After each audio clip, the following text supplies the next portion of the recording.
Buenas tardes, bienvenidos a todos a esta nueva sesión del ciclo Presencias Literarias de la Universidad de Cádiz. Un ciclo que muchos de vosotros conocéis, pero hay caras nuevas y por si alguien no lo conoce, lo presento en un minuto. Se trata de un ciclo que lleva ya vigente en la Universidad de Cádiz 20 años y que consiste en la presencia de un autor, generalmente ha sido español, pero a veces también latinoamericano, que vienen a hablar bien de toda su trayectoria o bien de su última publicación. Y en los últimos tiempos, los últimos años, estamos utilizando el formato de la entrevista para que sea algo más dinámico. Seguimos el formato de la entrevista. En este caso yo haré de presentación de Isaac, de presentador de Isaac Rosa, y haré las primeras preguntas, pero la idea es que yo simplemente haga de moderador y que vaya dando el turno a vosotros, así que id pensando en algunas preguntas que le quisierais hacer. En primer lugar, quiero darte la bienvenida y agradecerte tu disponibilidad para estar con nosotros esta tarde aquí, Isaac. Gracias. En fin, Isaac Rosa es suficientemente conocido, pero aún así lo presento. Isaac Rosa tiene, a la hora de escribir, una poética que podemos denominar realista. Esto lo sabemos todos. Él entiende la literatura como un lugar, o la novela, como un lugar para la crítica social, eso se ha dicho mucho, para la reflexión política, la novela como una forma de conocimiento, como una forma de revisión de la historia pasada y del presente actual, pero también como un lugar de alcance moral, de consideración ética, de reflexión civil. Y en tercer lugar, entiende la literatura antes que nada como un objeto artístico. Por tanto, en su literatura, aunque la crítica siempre viene hablando de su compromiso social y su compromiso político, en su literatura siempre está por encima la voluntad estilística antes incluso que el mensaje social o político. Si tuviéramos que hacer un recuento de su trayectoria, podríamos, con la mentira de toda síntesis, con la falsedad de toda reducción, podríamos decir que hasta la fecha, él, que ha escrito relativamente poco porque es joven, solamente tiene publicadas 6 novelas, hasta la fecha podríamos hablar de 2 ciclos. Un primer ciclo que podríamos englobarlo en el tópico de la novela de la memoria histórica y que está compuesto por 3 novelas: La mala memoria, El vano ayer y una reescritura de La mala memoria que tituló otra maldita novela sobre la guerra civil. Y a partir de entonces ha dejado, entre comillas, ha dejado de reflexionar sobre la guerra civil y el franquismo y se ha centrado más en testimoniar la realidad del presente. Y tiene un segundo ciclo formado por otras 3 novelas que se titulan El país del miedo, ya en el 2008, La mano invisible y La habitación oscura. Esa es la trayectoria de Isaac Rosa. ¿Qué ha contado en estas 6 novelas? La primera, La mala memoria, es una novela sobre la guerra civil y ahí lo que contaba era el encargo que se le hacía a un escritor de reconstruir la vida de un hombre del régimen. La viuda, que luego no está el viuda, le encarga que escriba la memoria de su marido para lavar su imagen. En el año 77 se empieza a hablar mal de ese hombre del régimen y encarga a un escritor que reconstruya la vida de este personaje oscuro del franquismo. Eso fue La mala memoria. La segunda novela, El vano ayer, es una novela que da un salto y habla de las consecuencias de la dictadura en los años 50 y sobre todo los años 60. Ahí toma como protagonista a un profesor que se ve envuelto en la revolución o en las revueltas estudiantiles de los años 50 y 60. No solo estudiantiles, también las revueltas sindicales y obreras. Y aquí lo que pretendía era una revisión historiográfica de cómo se había contado, falsificando o dulcificando el franquismo desde la perspectiva de un profesor universitario. Luego podemos hablar de ella. La tercera novela es una novela nueva en parte, porque lo que hace es que por aquella fecha, Seix Barral, la editorial que publicó ya El vano ayer, le pide novela, él no tiene novela terminada y le propone reeditar La mala memoria. Bueno, le propone, convenian reeditar La mala memoria, pero él piensa que aquella novela que la escribió con 22 años tiene muchos defectos, es una novela que queda vieja para alguien que ya ha cumplido los 30 y decide publicarla pero revisada.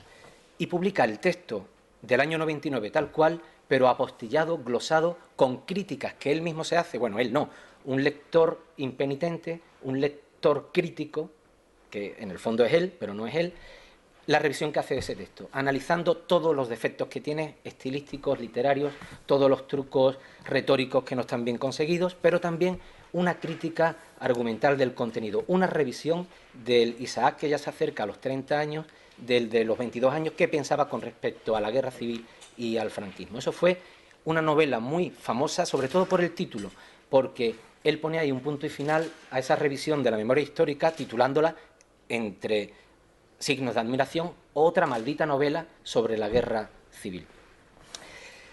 Ahí se cerró el ciclo, o por lo menos eso me parecía a mí cuando cogí la siguiente novela, pero la siguiente novela, no, la he buscado pero no la tengo prestada y no, El país del miedo. Cuando apareció El país del miedo en el 2008, todos los lectores de Isaac Rosa pensamos que era otro país del miedo, otro país de la dictadura, pero no tenía nada que ver, ya era una novela del presente. Ahí lo que contaba era una extorsión, el acoso escolar que sufre un chico adolescente en el instituto y cómo eso genera una tensión, una angustia familiar, y el padre se siente acosado por esa pandilla de chicos. Por tanto, era una novela sobre cómo la sociedad actual parece muy segura, pero en el fondo es muy insegura. Y más allá de los grandes miedos que debemos tener al terrorismo o a una enfermedad terminal, hay una serie de miedos que están en la sociedad y en la vida cotidiana que son los de verdad los que nos generan angustia. Además era una novela arriesgada porque los capítulos pares e impares alternaban este hilo argumentativo con un hilo reflexivo sobre un ensayo sobre el miedo, y particularmente sobre el miedo líquido. ¿El miedo a qué, no? Eso fue El país del miedo. Luego, utilizando un título que tomaba de Adam Smith, publicó La mano invisible. Se trataba de un alegato contra el neoliberalismo, y aquí el personaje central era el mundo laboral. Eran distintos trabajadores, un carnicero, una operaria de una fábrica, un albañil, una costurera, y trataba de ver cómo hoy día se explota al trabajador con horas y horas y horas. Una novela, por tanto, sobre la explotación y la deshumanización de la vida laboral.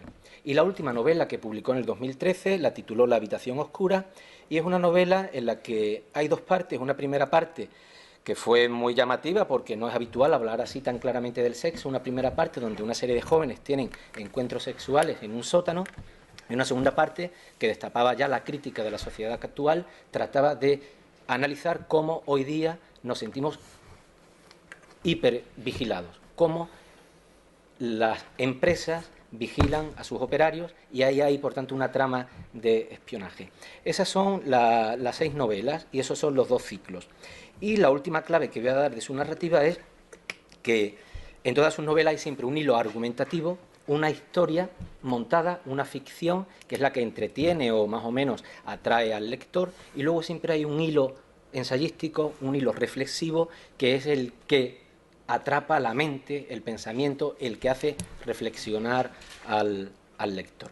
Bueno, yo creo que con estas claves más o menos ya podemos empezar la conversación con Isaac Rosa. Ya te he agradecido que estés aquí, y como el público luego te preguntará algunas cuestiones más incómodas, yo voy a preguntarte cositas cómodas, ¿no? Pero aún así quisiera entrar en algunos tópicos que la crítica ha comentado de ti. Por ejemplo, lo primero que te pregunto, ¿cuál es tu posición actual con respecto a la revisión que se hace de la historia y al concepto este de novela histórica? No hay crítica de tus novelas o artículos que no te emparenten con la novela histórica. ¿Cómo ves tú hoy día esto? Yo, antes de contestarte a eso, que te lo voy a contestar, quería comentar un par de cosas que has dicho. O sea, he empezado discutiendo contigo Vale. de esa presentación que me has hecho, ¿no? Porque ha sido, bueno, aprovecho primero para saludaros y daros las gracias a todos y a todas por estar aquí, y a la universidad por invitarme, por haberme traído hoy aquí, y muchas gracias a ti por la presentación que me has hecho, en la que hay poco que discutir. O sea, es una presentación muy generosa la lectura que haces de mis libros, pero solo quería comentar un par de cosas que apunté de lo que ibas hablando, ¿no? La primera es algo que es una discusión larga, que es lo del realismo, ¿no? O sea, cuando uno dice que mis novelas se pueden enmarcar en la literatura realista, ¿no?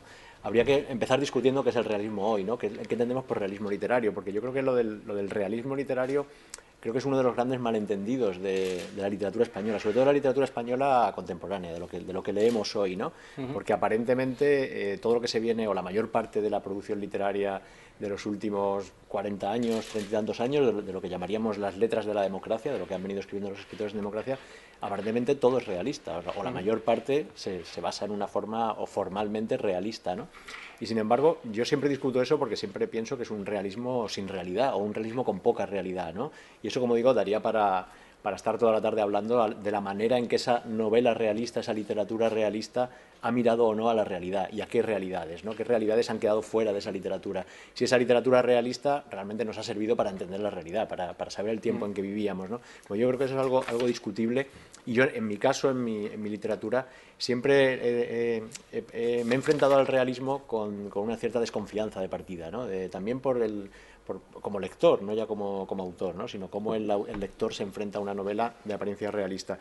Y por eso siempre he querido darle una vuelta de tuerca al realismo, ¿no? O sea, intentar siempre mirar desde otro lado, ¿no?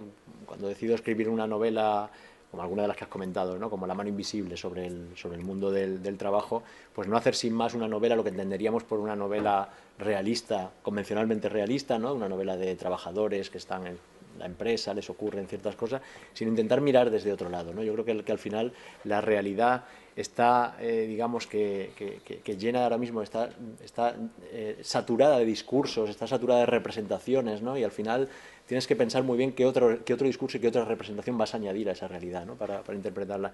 Y siempre intento mirar esas realidades de un lugar extraño, ¿no? Desde un lugar extraño que es el lugar desde el que miramos a los trabajadores en La mano invisible, ¿no? O el lugar desde el que miramos el franquismo en El Banollero, o la guerra civil en otra maldita novela sobre la guerra civil, o el lugar desde el que miramos, desde la habitación oscura desde la que se mira la crisis, ¿no? Lo que nos ha pasado en los últimos años.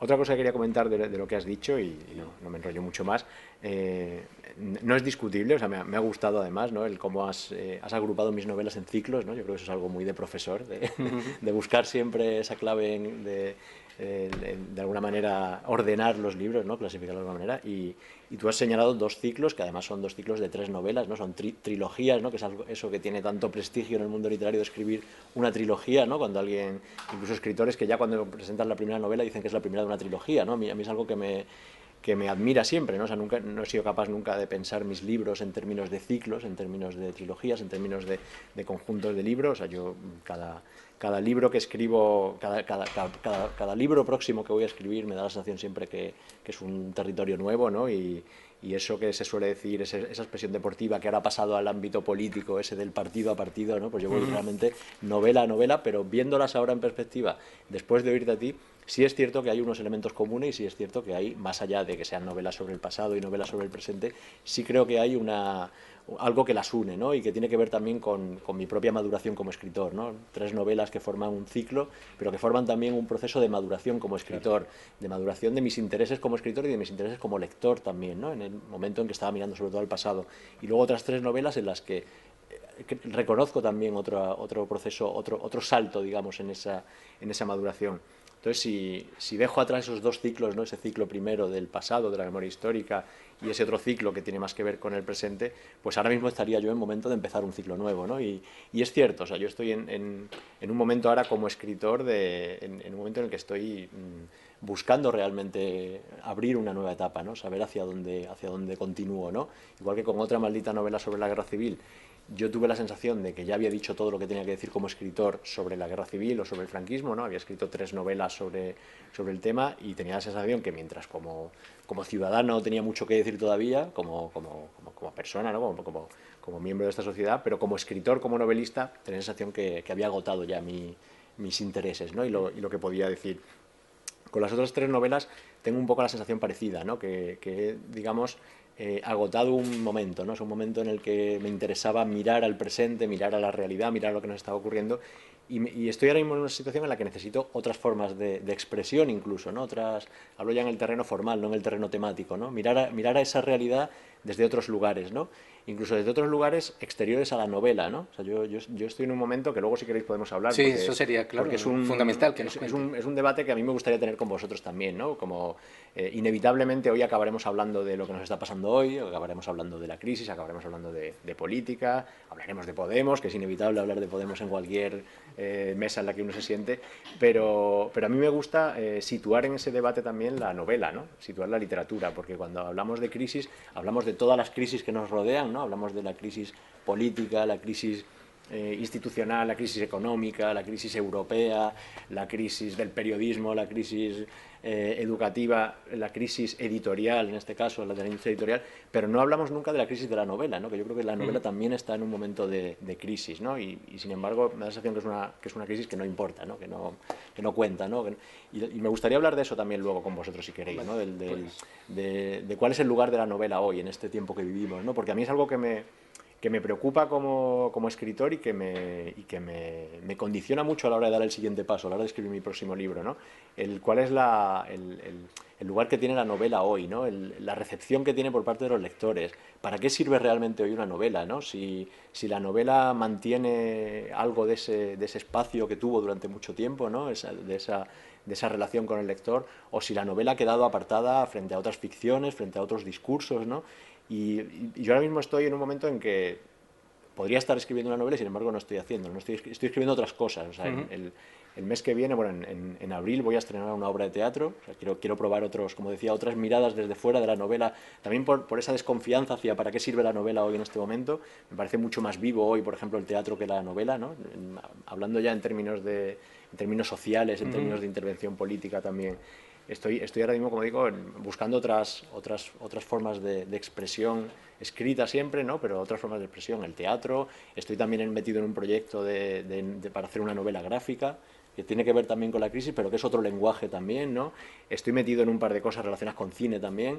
Entonces, yo hasta ahora tenía clarísimo que mi terreno era la novela, o sea, que era donde realmente me sentía cómodo, era para el que, no sé si para el que se me daba mejor o en el que era el menos malo, ¿no? Para mí, pero tenía muy claro que mi forma de expresión era la novela, aunque he escrito otras cosas, he escrito también cuentos, y aprovecho para enseñaros un libro que no has mencionado, porque es un libro que ha tenido poca circulación, que es un librito de cuentos, que he venido publicando en el último año y medio en un periódico que aprovecho para recomendaros y daros a conocer, un periódico que se llama La Marea, que es una experiencia muy interesante periodística, porque es un periódico que edita una cooperativa de periodistas, que fueron los que se quedaron fuera cuando cerró el Diario Público en su día. Quienes recordéis el Diario Público, en el que yo era uno de los colaboradores, el Diario Público, que era el periódico en papel, que ahora está la web, ¿no? La web público.es, en la que hay algunas zonas de continuidad, pero no es exactamente la misma empresa. Cuando cerró el Diario Público, pues se cerró de muy malas maneras, y luego podemos hablar también de qué pasa en el periodismo hoy y qué pasa con estas experiencias periodísticas, pero el caso es que un grupo de trabajadores de ese periódico formó una cooperativa y empezó a editar un periódico, ¿no? Que es un periódico que periodísticamente es muy interesante, y aprovecho para recomendaros. Se llama La Marea, es un periódico, es una web también, pero es un periódico mensual en papel que funciona por suscripciones, pero también se vende en kioscos, y en ese periódico yo estoy publicando desde hace un año y medio cuentos, ¿no? Unos cuentos que también tienen que ver con lo que hablaba antes, ¿no? Porque son cuentos que intentan mirar a lo que nos está pasando, pero mirarlo desde otros lados, ¿no? No mirar, no lo que entenderíamos como una mirada de salir a la calle y ver el paro, ver los desahucios, ver todo lo que está ocurriendo, sino intentar mirar desde otros rincones, ¿no? De mirar unas miradas un poco escoradas incluso, ¿no? Unas miradas incómodas para el lector al final, ¿no? Y entonces es una experiencia de a partir de cuentos, a partir de ficciones, oponer a las ficciones dominantes hoy, oponer otras ficciones, ¿no? Pequeñas ficciones, en este caso cuentos.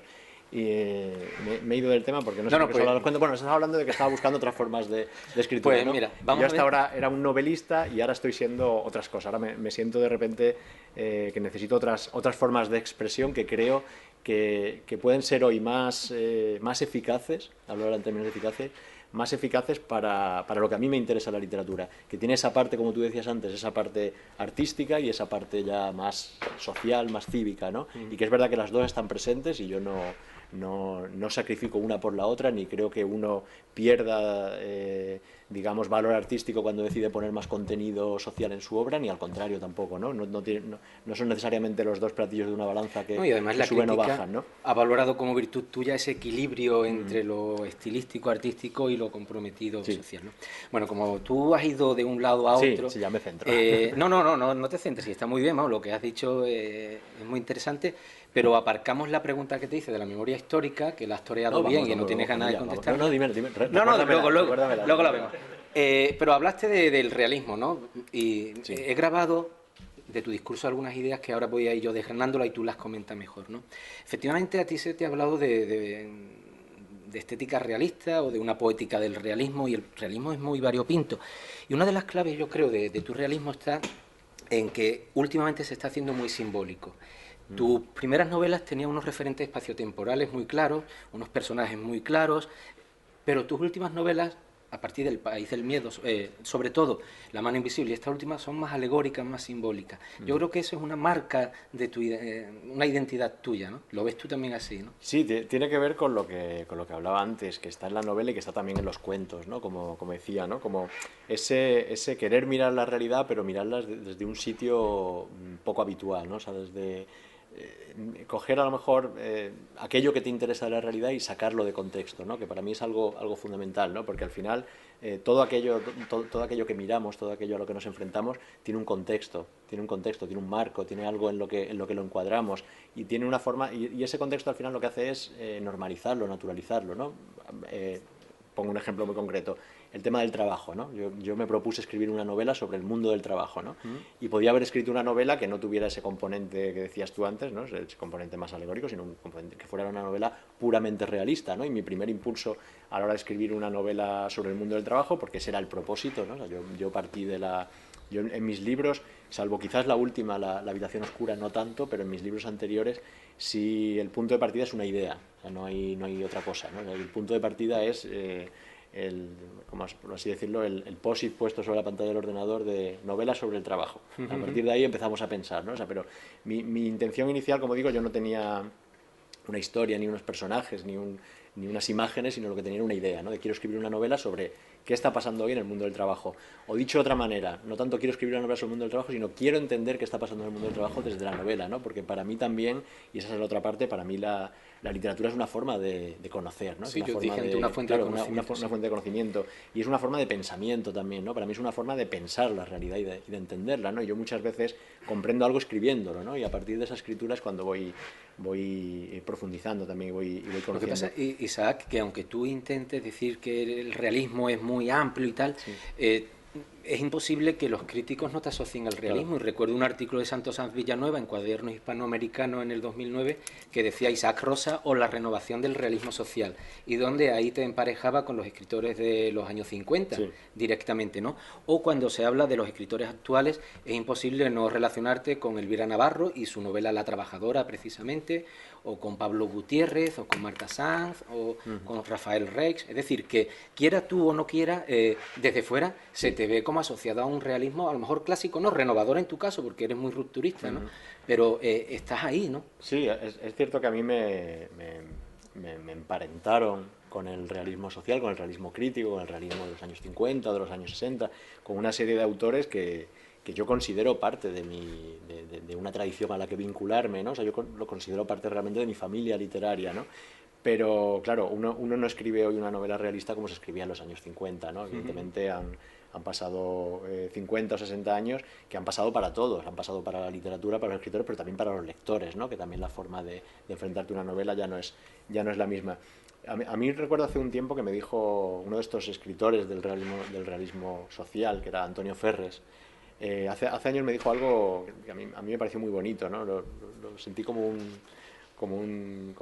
piropo prácticamente, un piropo literario, ¿no? Él me dijo en una presentación de un libro suyo que habían recuperado después de muchos años y que reeditaban ahora, él había leído El vano ayer y decía que él creía que el realismo que yo practicaba el vano ayer era el realismo que hubiera resultado de la evolución o de la maduración del realismo social de los años 50 si les hubieran dejado crecer, madurar, progresar, ¿no? O sea, cambiar. Porque es cierto que el realismo de los años 50 o 60, ese realismo social, ese realismo crítico, pues fue muy maltratado, ¿no? Es ya un lugar común en toda discusión sobre el realismo, pero es cierto, ¿no? Que durante unos años, a lo mejor, durante los años 60, finales 60 o durante los años 70, pues hubo un cierto menosprecio hacia esa escritura, ¿no? Hacia ese realismo, ¿no? Esos escritores como Antonio Ferres o como López Pacheco, ¿no? Como Alfonso Grosso, ¿no? A los que se les descalificó como los de la Berza, ¿no? La Sí, sí, literatura sí. de la Berza. Y Antonio Ferres decía que si a esos escritores se les hubiera dejado seguir escribiendo, seguir haciendo su obra, ¿no? Porque muchos de ellos además se apartaron directamente del realismo social, ¿no? Directamente dieron un cambio total en su obra, ¿no? Pero si pensemos, por ejemplo, en el primer Goytisolo, ¿no? El Juan Goytisolo, sus primeras novelas, al cambio que pegó luego en los años 60-70, hasta el punto que él ha eliminado algunas de esas novelas de su bibliografía, ¿no? O sea, hay novelas que él directamente ha renunciado a ellas, ¿no? De esos primeros momentos. Entonces Antonio Ferres decía que si aquel realismo hubiera podido hubiera tenido la aceptación suficiente para poder crecer, para madurar, para evolucionar, pues con el tiempo, con los años, habría llegado a este tipo de realismo. Bueno, ¿no? la verdad que es un piropo, claro que sí. A mí, claro, yo me lo tomaba como un piropo. Pero también tienes que entonces entenderlo como que eres un heredero de ese tipo de escritura, ¿no? Y a la par, acabas de mencionar a Juan Goytisolo, y también Goytisolo, el de reivindicación y de señas de identidad, está detrás del Vano Ayer, indudablemente. Sí, claramente. Sí, para mí en mis primeros años ya como novelista, ¿no? En La mala memoria, por ejemplo. O sea, para mí la mala memoria es una novela que es la que luego recupero en Otra maldita novela sobre la guerra civil, y que es una novela, como tú decías antes, primeriza, es una novela que escribo con 20 y pocos años, y que como tal, pues es como la mayor parte, salvo los genios, pues la mayor parte de novelistas, su primera novela suele ser así, ¿no? Una novela primeriza en la que quieres contarlo todo, en la que cometes una serie de excesos, en la que eres muy influenciable además por la literatura que se está haciendo en tu tiempo, y muy influenciable y absorbe sobre todo lo peor de la literatura que se está haciendo en tu tiempo, yo creo. Y para mí esa novela, La mala memoria, es una novela muy influida por ese Goytisolo, ¿no? Por el Goytisolo de señas de identidad, ¿no? Que es un escritor que sigue estando presente en la siguiente novela, ¿no? En El Vano Ayer, o incluso en otra maldita novela sobre la guerra civil, y es un escritor que a mí en esos momentos me influyó mucho, ¿no? Y con el que además tuve la suerte luego de conocerlo personalmente, de que él leyera mis libros, que me escribiera algún artículo además sobre alguno de mis libros, ¿no? Pero seguramente Antonio Ferres, del que hablaba antes, o Jesús López Pacheco por un lado y Juan Goytisolo por otro, yo creo que sí que marcan dos coordenadas de mis comienzos como novelista, ¿no? De sí, lo que recuerdo que en la literatura. el libro que tú mencionas es La Piqueta, que se reeditó en el 2009 en este formato azul, ¿no? Sí. Tenía la cubierta azul. Que, hablando de esto, quisiera preguntarte lo segundo que habías mencionado en tu discurso inicial. Bueno, estábamos hablando antes, olvidé terminar lo que estaba diciendo de La mano invisible, ¿no? Porque hablando precisamente de Antonio Ferres, ¿no? O sea, una novela sobre el mundo del trabajo, que era lo que yo me proponía, en los años aquellos, en los años del realismo social, habría sido la novela de La fábrica, ¿no? Me acuerdo un día en una mesa hablando con Eduardo Mendicuti, ¿no? Que Eduardo Mendicuti decía que él quería escribir una novela que se titulara La fábrica, en la que salieran obreros con su mono, decía, ¿no? Un poco de broma de cómo escribir hoy una novela sobre el mundo del trabajo, ¿no? Decía, entonces si esta novela se hubiera escrito en los años 50, los años 60, pues inevitablemente sería pues a la manera que lo era La Piqueta, o la manera que lo era Central Eléctrica, o La mina de López Salinas, ¿no? Sería una novela en la que estaría, pues eso, en la que asistiríamos a un conflicto laboral, ¿no? En la que habría un grupo de trabajadores que les ocurriría algo, una huelga, un accidente, cualquier tipo de conflicto, y esa sería la novela, ¿no? Cuando yo me planteo escribir esa novela en el año 2010, 2011, yo pienso que ya no puedo escribir así, ¿no? O sea, que ya no puedo hacer esa novela, que tengo que mirar desde otro lado, ¿no? Que pienso que así no voy a ser capaz yo mismo, ni el lector tampoco, de entender qué está pasando en el mundo del trabajo, ¿no? O sea, que no basta ya solo con mostrar, con presentar de una forma documental lo que está ocurriendo en el mundo del trabajo, sino que hay que ir un poquito más allá. Y por eso decía antes lo de sacar de contexto las cosas, ¿no? De mirarlas bajo otra luz, mirarlas desde otro lado, obligar al lector a mirar también desde otro lado, ¿no? Porque hay veces que cuando lo ves de frente sin más te acabas acomodando, cuando te obligan a mirar de lado, incluso físicamente, ¿no? Cuando te obligan a mirar de lado es una postura incómoda en la que el lector no acaba de sentirse tampoco cómodo, ¿no? Y cuando coges el mundo del trabajo, y yo lo que tenía inicialmente, como digo, era simplemente el propósito de quiero escribir sobre el mundo del trabajo, y no me funcionaba, o sea, yo quería, no sabía cómo encajar las piezas, cómo poner a los trabajadores, cómo poner tal. Y entonces me di cuenta que lo que necesitaba era sacarlos de contexto, sacarlos de su lugar, ¿no? Porque cuando nos vemos nosotros mismos como trabajadores, cuando vemos el trabajo en su lugar natural, en la empresa, en el centro del trabajo, en la sociedad, produciendo, con todo lo que le rodea, no nos hacemos ciertas preguntas porque tendemos a verlo como algo natural, ¿no? Tendemos a naturalizarlo. Entonces, para mí así nos surgen las preguntas interesantes. O sea, nos preguntamos por la precariedad, por supuesto, nos preguntamos por las condiciones laborales, pero no vamos más allá, ¿no? Nos falta algo más, ¿no? Y entonces yo pensé que cogiendo el trabajo y sacándolo de su lugar, sacándolo de su contexto y colocándolo en otro sitio, en este caso en un escenario, delante del público, una especie de teatro, pues obligaba a mirarlo de otra manera, bajo otra luz, ¿no? Otra luz real, ¿no? Que era la luz de los focos que alumbran a los trabajadores, ¿no? Entonces, para quien no haya leído la novela, La mano invisible es una novela sobre un grupo de trabajadores que tienen algo de figuritas del Portal de Belén, ¿no? Porque hay un albañil, hay un mecánico, una costurera, un informático, una teleoperadora, un camarero, Lo de las piezas en una operaria de una cadena de montaje, un carnicero. Como digo, parecen las figuritas de un Belén, ¿no? De un Portal de Belén, y algo de eso tiene también la novela. Pues están trabajando en una nave industrial, en un espacio abierto en el que cada uno tiene su puesto de trabajo y están trabajando de forma repetitiva. Además, el albañil levanta una pared de ladrillos que cuando termina la tira y la vuelve a levantar, el carnicero está cortando carne, la costurera está cosiendo una especie de tela sin fin, y cada uno está haciendo una labor que aparentemente no tiene sentido, ¿no? Que no tiene un sentido productivo, tal como vemos en el trabajo. Y frente a ellos hay público, hay una grada de público que está mirándolos, ¿no? Entonces, en la novela nos preguntamos qué hacen ahí, ¿no? ¿Quién los ha puesto ahí? ¿Por qué están trabajando? ¿Qué sentido tiene aquello?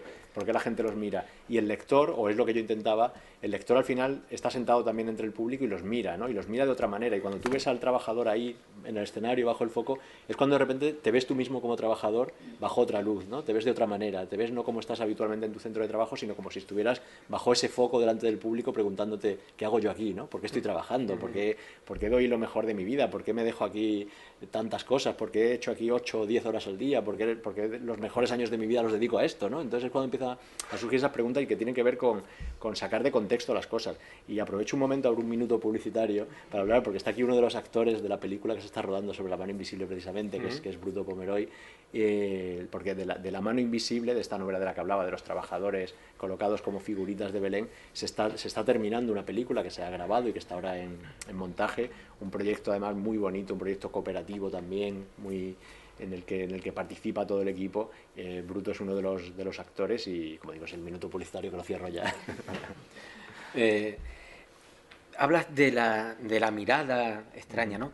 Y hemos hablado de Goytisolo y de Ferrer. En tus novelas también está muy presente Orwell, ¿no? Y la telepantalla y el gran hermano y el ojo que todo lo ve, ¿no? Se ve muy bien la mano invisible, lo que tú has dicho, los espectadores que hacen como de gran hermano de ese parque temático del trabajo, pero en la habitación oscura también ocurre, ¿no? Te interesa mucho no solamente mirar todo desde otro prisma, sino este concepto de la hipervisibilidad, de la vigilancia. Eso también te interesa mucho, ¿no? Sí, es verdad que está Orwell muy presente con esa hipervisibilidad, y una figura que a mí me interesa mucho y que es muy contemporánea, es de nuestro tiempo, que es el panóptico, ¿no? Que es esa creación de Jeremy Bentham, ¿no? Que es el panóptico es una cárcel, es un modelo de prisión ideado por Bentham, en el que está construida de una manera circular, y se hicieron muchas prisiones allí. Así, yo recuerdo la antigua cárcel de Badajoz. Yo viví muchos años en Badajoz, y la cárcel de Badajoz era una cárcel panóptica que hoy es un museo, es un edificio muy bonito, pero es un edificio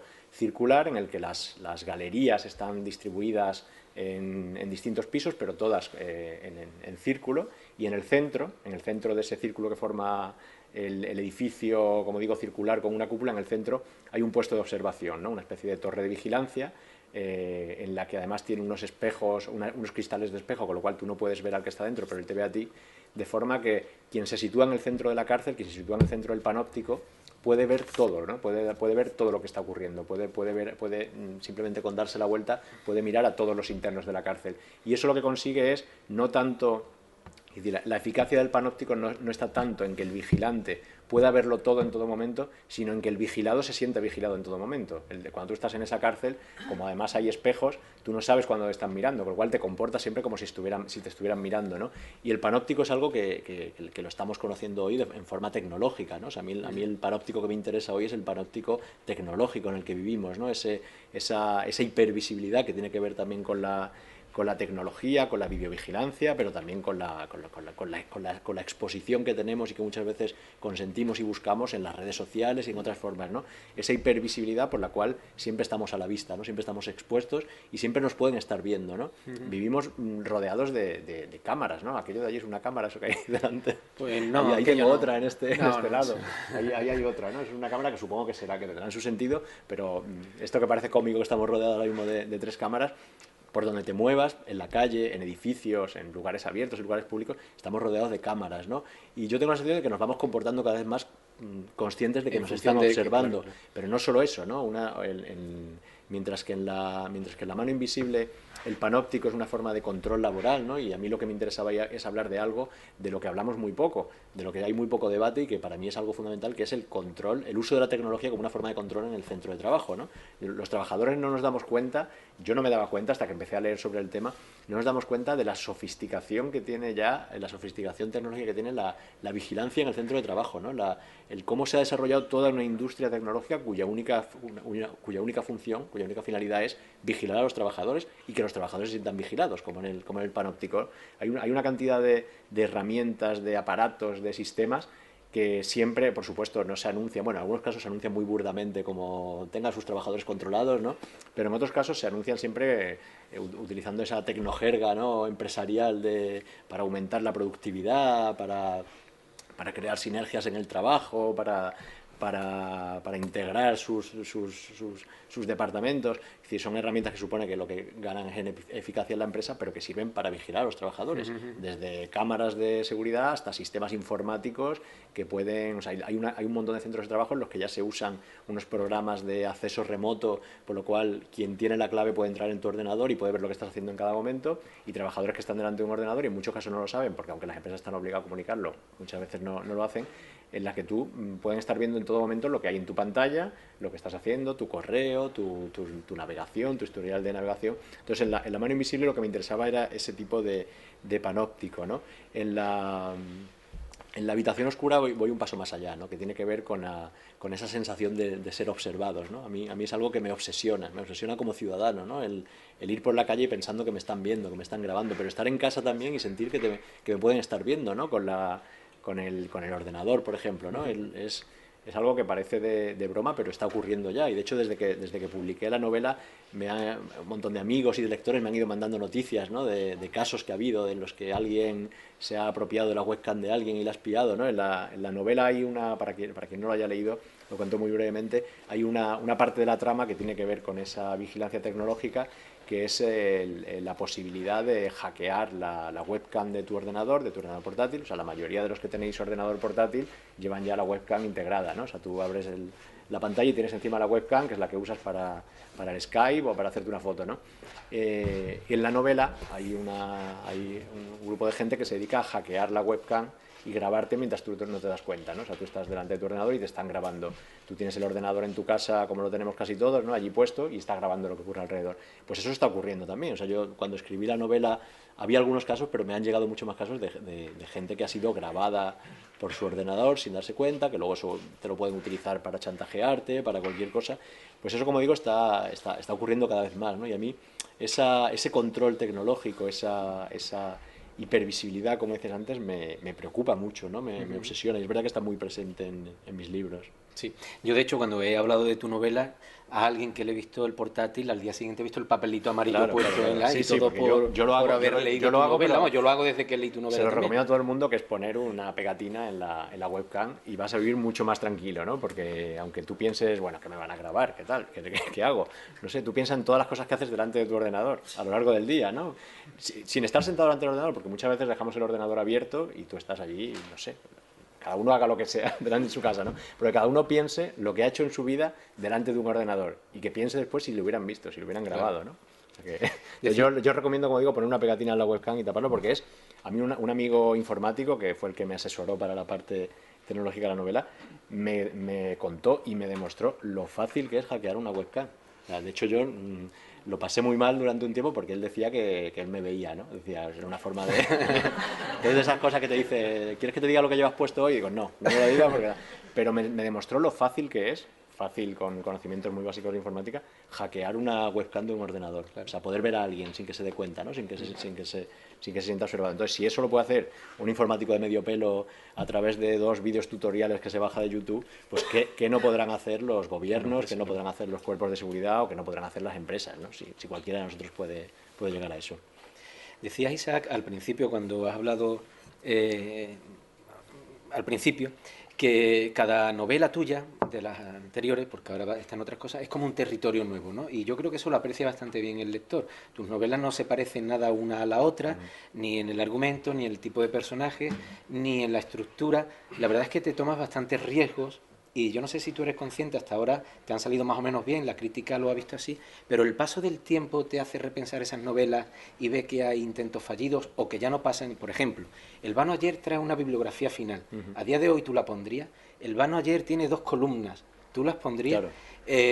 A eso me refiero. La mano invisible se lee y hay capítulos que cuesta trabajo leerlos, porque ver que un albañil tira el murito 20 veces y que lo levanta y que tú Sí, lo sí, sí. escribes con las mismas palabras, el capítulo tiene 100 palabras que se repiten, no tienen más, dispuestas de forma diferente, ¿no? Son riesgos literarios que desde luego hablan muy bien de ti, ¿no? Y de tu voluntad artística, estilística, Claro. de tu espíritu aventurero. Pero, ¿cómo los ves desde hoy día? ¿Ha pasado el tiempo bien por ellas? No, no, evidentemente no. O sea, yo soy mi peor crítico, mi mejor crítico según se vea, ¿no? Lo digo porque toda propuesta radical también... Claro, no, no, pero que yo como escritor, o sea, yo vivo en una insatisfacción permanente, ¿no? O sea, yo termino una página y la tengo que terminar, porque si no seguiría dándole vueltas, ¿no? Y por eso también me gusta mucho el teatro, cuando hablaba antes del cambio al teatro, porque en el teatro no hay un texto definitivo, o sea, en el teatro se sigue Ya. adaptando, reescribiendo una y otra vez, ¿no? Mientras que en la novela parece que ya la dejas y ahí está, ¿no?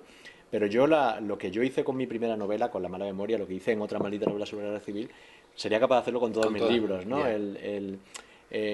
No tanto convertirlas en otro libro, pero sí el meter a ese lector crítico, ¿no? En otra maldita novela sobre la guerra civil hay una presencia en el libro que es la de un lector que va comentando, criticando, subrayando, riéndose de algunas cosas, ¿no? A través de notas a pie de página. Es una especie de lector crítico infiltrado que mientras tú estás leyendo la novela te la estás saboteando, ¿no? Tú estás leyendo una página que te produce deleite y de repente al final de la página el cabrón, con perdón del lector crítico, te dice, pero ¿cómo te has podido embobar con esta página si es lo más cursi que se ha escrito nunca? Mira qué imágenes, mira qué tanto. Entonces, eso mismo que yo hago en mi novela, que soy yo mismo el crítico de mi libro, pues no a lo mejor tan radicalmente, ¿no? Porque creo que el resto de mis novelas son algo mejores que aquella primera novela, pero sí que lo seguiría haciendo, ¿no? O sea, es decir, no sé si es una forma de inseguridad, ¿no? O una forma de insatisfacción, o es una forma de ambición también de querer escribir aún mejor, pero sí es cierto que cada uno de mis libros volvería a reescribirlo y con el paso del tiempo de repente pienso como tú dices, ¿no? Es decir, ¿cómo se me ocurrió hacer esto de Ya. las 2 columnas? Aunque luego mucha gente te haya dicho que bueno las 2 columnas, Sí. pero dices, ¿cómo hice aquello No, de no, las pero es dos verdad que columnas? ¿No? son retos y que se ven que son diferentes unas a otras y que Claro, son diferentes al panorama. claro. Quizás por eso la crítica actual te nombra a ti como el mejor escritor de tu generación, el representante de una nueva generación de escritores. Isaac Rosa, no una promesa, sino una realidad, el futuro de las letras españolas. ¿Cómo se vive con ese peso mediático, ¿no? Bueno, tú sabes Cuando que hablan de que eres el mejor de los mejores. todas esas frases que tú has dicho que son Que se de leen, faja de libro, pero porque que se son de lee en faja de la libro, prensa pero tú también, sabes ¿no? que esas fajas cambias Isabel Rosa por ciertos nombres y se dicen también, ¿no? Se repiten también. No, yo creo que si eso, es decir, yo cuando oigo eso pienso que, y no es modestia, es Sí. decir, no es una forma modestia, pero pienso que eso dice poco de mi generación. Y lo digo en serio, o sea, lo digo en serio. Es decir, si algún crítico Mira, que no, considera que yo soy el mejor escritor de mi generación, no, pero estamos mira, muy mal en mi generación. en el 2007, el recién Sí, desaparecido Ricardo Senabre, después de decirte que había 1000 giros lingüísticos que no sí. correspondían, como hacía siempre Senabre, decía, pero bueno, no hay duda de que nos hallamos ante un buen escritor, que seguirá creciendo. Es decir, que ya te auguraban aquí un futuro prometedor y luego todos repiten que eres el escritor de la generación Sí. de los nacidos en el 70, ¿no? Bueno, yo creo que, insisto en lo dicho, ¿no? Yo creo que lo que pasa es que tenemos un problema, la generación de los 70, ¿no? O sea, yo creo, el tiempo lo dirá, ¿no? O sea, seguramente es muy pronto para valorar críticamente incluso la literatura que estamos haciendo los nacidos en los 70, ¿no? Pero yo y ahora hablo como lector, no hablo como escritor, ¿no? O sea, la verdad es que no, creo que es una generación que tiene digamos que un nivel medio bastante aceptable. O sea, yo creo que hay un grupo bastante amplio de escritores que vienen haciendo cosas interesantes, más que correctas, ¿no? En algunos casos bastante interesantes, pero me da la sensación, y por eso digo, a lo mejor es una cuestión de tiempo y el tiempo colocará a cada uno, ¿no? Pero me da la sensación que es una generación a la que le faltan unos cuantos nombres de referencia, como si hubo en generaciones anteriores, ¿no? O sea, quiero decir, no sé quién es en esta generación no hay un Martín Santos, ¿no? O un Benet, no sé, de esos nombres Bueno, pero a lo mejor lo están fundamentales, buscando ¿no? en ti, ¿no? Porque además de tu escritura de ficción, no podemos dejar apartada tu vocación periodística y también tu presencia en los medios. Llevas tiempo en público, La Marea, en la SER. Hay muchos que ven en ti también la voz que necesita la gente joven, ¿no? Del intelectual, que hoy día, quizás tú hablabas de Podemos, pues se ha ido todo hacia Podemos, pero hasta hace muy poco no había referentes generacionales que tuvieran la voz y las ideas tan claras como tú, ¿no? Bueno, te lo agradezco. Yo No, no, y no mucha no lo veo gente tanto, joven, y pero ahora el público lo dirá, ha encontrado en ti muchas veces la forma de transmitir un pensamiento que comparte contigo, ¿no? bueno, pero yo creo que eso pasa no solo conmigo, o sea, yo creo que pasa con unos pocos escritores, por ejemplo Marta Sanz, que va a venir la semana que viene a estos encuentros y que os recomiendo que vengáis a verla porque aparte de ser una de las mejores escritoras de su generación, que es casi la mía, es una persona formidable y que os lo vais a pasar muy bien con ella. Pero decía, creo que se dice de unos pocos escritores como Marta Sanz Sí, o sí, como sí. Belén Gopegui, que nos suelen meter en el mismo grupo siempre, ¿no? Sí, A la hora sí. de citar unos pocos escritores. Yo creo que si hemos destacado, si hemos brillado, por así decir, era por contraste con lo que había alrededor. Me refiero en cuanto a ese carácter más comprometido, más social de nuestra novela, ¿no? Hacia ese interés por ir un poquito más allá y por hacer de la literatura también una forma de estar en el mundo, ¿no? Ahora, o sea, de repente en los últimos años, no sé si yo llegaría a escribir hoy una que se llamara Otra maldita novela sobre la crisis, como hacía entonces con lo de Otra maldita novela sobre la guerra civil, pero sí es cierto que ahora de repente parece que es obligado escribir una novela sobre la crisis y que todo el mundo ve que los escritores tienen que escribir sobre lo que nos está ocurriendo y luego podemos hablar también sobre si se está haciendo o no se está haciendo y cómo lo está haciendo, pero durante muchos años antes, ¿no? Antes de esto que hoy llamamos crisis, ¿no? Antes de este tiempo, durante todos esos años anteriores en los que también había problemas, en los que también había conflictos, en los que también había muchas de las cosas que pasan hoy, solo que hoy agravadas, ¿no? Hoy agudizadas, hoy más extendidas, pero también había entonces precariedad y había paro y había violencia de muchas formas, ¿no? Y había gente que perdía sus casas también y pasaban muchas cosas y sin embargo esa literatura que como decíamos antes se llamaba realista pasaba por encima de todas esas realidades, ¿no? Es Yeah. decir, había muy poca literatura que mirara a los conflictos que existían en la sociedad española, porque nos parecía que vivíamos en una sociedad sin conflicto, ¿no? Y creo que eso tiene que ver mucho con cómo se construyó la sociedad española en la transición y después de la transición, ¿no? Ese miedo al conflicto, ¿no? A evitar lo conflictivo, ¿no? A buscar siempre el consenso, ¿no? A buscar lo consensual, ¿no? Y la cultura también tuvo algo de eso, ¿no? También construimos una cultura consensual, ¿no? Una cultura en la que evitamos las partes conflictivas, ¿no? Y siempre llama la atención porque nos fijamos, por ejemplo, mucho y es algo que se ha señalado muchas veces, ¿no? En cómo no había apenas novelas sobre ETA, sobre el terrorismo de ETA. Era un elemento conflictivo de la realidad, ¿no? Y es cierto, durante muchos años, salvo en euskera o en castellano, pero en el ámbito vasco, pues no había, parece, un interés por parte de los escritores de hablar de lo que estaba ocurriendo en el País Vasco o hablar sobre ETA.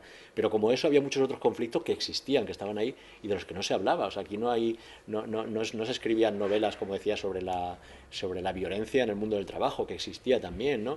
No se escribían novelas sobre la tortura, que aquí se ha seguido torturando en España durante los años de la democracia, y no había tampoco novelas sobre la tortura, ni sobre otras formas, como digo, de conflicto. Y el que unos pocos escritores lo hiciéramos, y además lo hiciéramos en editoriales, digamos, con bastante presencia, con bastante proyección, con bastante difusión, pues seguramente nos ha situado ahí, ¿no? Claro. ¿No? Como ese grupito, ¿no? Isaac, te hago una última pregunta y ya pasamos a los demás.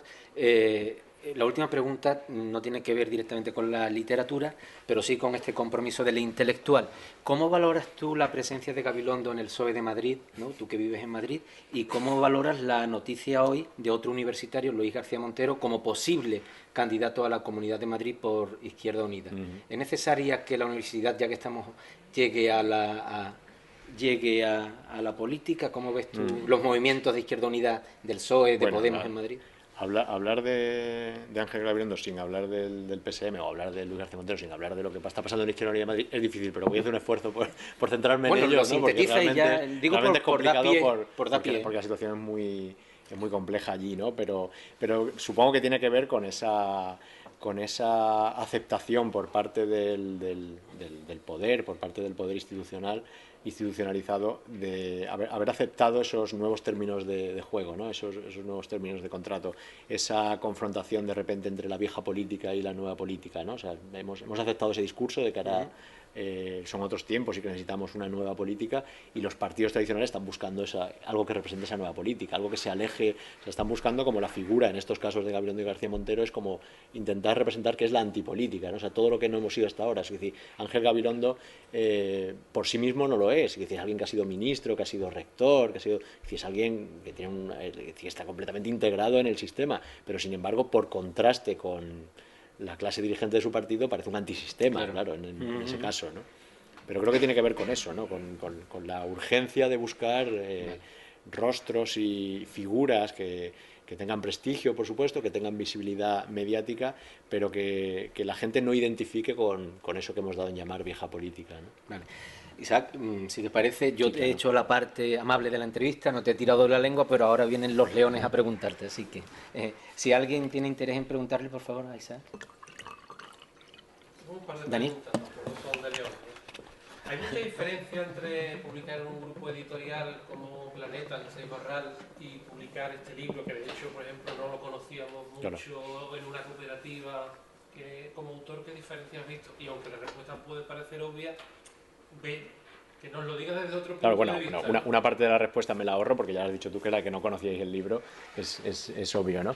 Pero sí, evidentemente no tiene nada que ver, porque además en este caso no estamos hablando de gran editorial frente a pequeña editorial, sino de grupo editorial frente a cooperativa, ¿no? Que es otra experiencia. Además, en este caso tampoco es un libro muy representativo, porque es un libro cuyo propósito más que nada es apoyar el periódico, ¿no? O sea, buscar suscriptores para el periódico, ¿no? Es un libro que al quien se hace socio, pues te lo regalan también, ¿no? Entonces, habría que hablar más de lo que supone estar en un gran grupo, ¿no? En un grupo editorial. Y es cierto que estar en un grupo editorial, en un grupo potente, en un grupo con los intereses que tiene el Grupo Planeta en este caso, que es el grupo al que pertenece Seis Barral, pues tiene ventajas e inconvenientes para un escritor, ¿no? En mi caso, yo me considero un escritor bastante afortunado, ¿no? Para mí son todo ventajas y pocos o ninguno inconveniente, o sea, que no podría encontrar ahora mismo algo negativo que decir de publicar en un gran grupo, ¿no? Y a siquiera cambio, pues, la presión, porque tú tardas mucho en publicar, incluso 4 años. No puedes decir que no tengas presión seguro para publicar con más antelación. ¿No te presionan? No, pero también yo diría, o sea, podríamos hablar en general del mundo editorial y sería diferente. O sea, yo en mi caso particular creo que no es muy representativo de lo que pasa en el mundo editorial. No es muy representativo por el sello en el que yo estoy, por Seis Barral, que creo que es un sello que en su relación con los autores es muy diferente. Especial, sí. Lo digo por hablar con amigos escritores que están en otros sellos también, digamos, medianos o grandes, ¿no? Y que no tienen la relación que tengo yo con mi editora ni el trato que recibo por parte de la editorial. Entonces, en mi caso, creo que es, como digo, poco representativo. O sea, yo soy un escritor además que no tengo agente, que también eso cambia respecto a otros escritores que van con agente. Yo soy un escritor que llegué a una editorial como Seis Barral enviando un manuscrito, que eso parece también que es algo inusual, ¿no? Porque parece que no puedes entrar en una gran editorial si no tienes una recomendación, un padrino o alguien o un premio o alguien que te introduzca, ¿no? Y en mi caso yo entré a la vieja manera, ¿no? Enviando un manuscrito, o sea, una copia con una carta, y tuve la fortuna de que Seis Barral sí atiende los manuscritos que recibe, y que además tiene al frente de su departamento literario a alguien como Perallín Ferrer, que se lo lee todo, que lo lee rápido y que lo lee bien ¿no? Entonces yo entré, como digo, de la manera que no entran la mayoría de escritores, ¿no? O sea, seguramente pocos de mis colegas han entrado en editoriales grandes enviando una copia con una carta. Han entrado porque ya habían publicado antes en editoriales pequeñas y se dieron a conocer así, o porque tienen a gente que les ha colocado el libro. Entonces, por eso yo creo que tanto en el acceso a la editorial como en mi relación con la editorial soy poco representativo de lo que ocurre hoy en el mundo editorial, ¿no? O sea, Elena, parece que Elena Ramírez, tu editora, es un poco diferente. Claro, por eso digo yo no me quejo. Mis colegas se quejan a todas horas de que no les hacen caso, de que no les hacen promoción suficiente, que no les pagan bastante, que no les... Yo la verdad es que tengo en ese sentido una relación privilegiada con mi editora, ¿no? Y creo que tiene que ver con no tanto por una relación personal, que también existe, que somos amigos, tiene que ver con una forma de entender la edición, ¿no? O sea, Elena Ramírez es una editora que tiene un pie en el ayer del Seis Barral, en la tradición, o sea, que es muy consciente de lo que tiene encima, de lo que tiene detrás, de qué es lo que le precede, tiene muy presente qué ha sido Seis Barral en España, ¿no? Pero es una editora que mira hacia adelante, que mira hacia el futuro, ¿no? Que no vive del catálogo, que no vive de las rentas de ese pasado glorioso, ¿no? Y yo creo que eso lo hace muy bien, ¿no? Y eso implica también apostar por nuevos autores, ¿no? Y es una editorial que seguramente ahora menos, porque se publican menos títulos, porque hay las editoriales asumen menos riesgos, ¿no? Pero que durante bastantes años ha estado dando, digamos, que oportunidad a autores prácticamente nuevos y desconocidos, ¿no? Y siguen publicando autores, que algunos luego han cuajado dentro de la editorial y han seguido publicando en la misma editorial, pero que al menos primeras novelas se publicaron, ¿no? Y tenías una segunda pregunta, ¿no, Dani? Dijiste, tengo dos preguntas. Me la ha contestado. Ah, sí. ¿Sí? Sí, yo quería preguntarte por una cosa que me llamó mucho la atención al leer las dos últimas novelas, La mano invisible y La habitación oscura.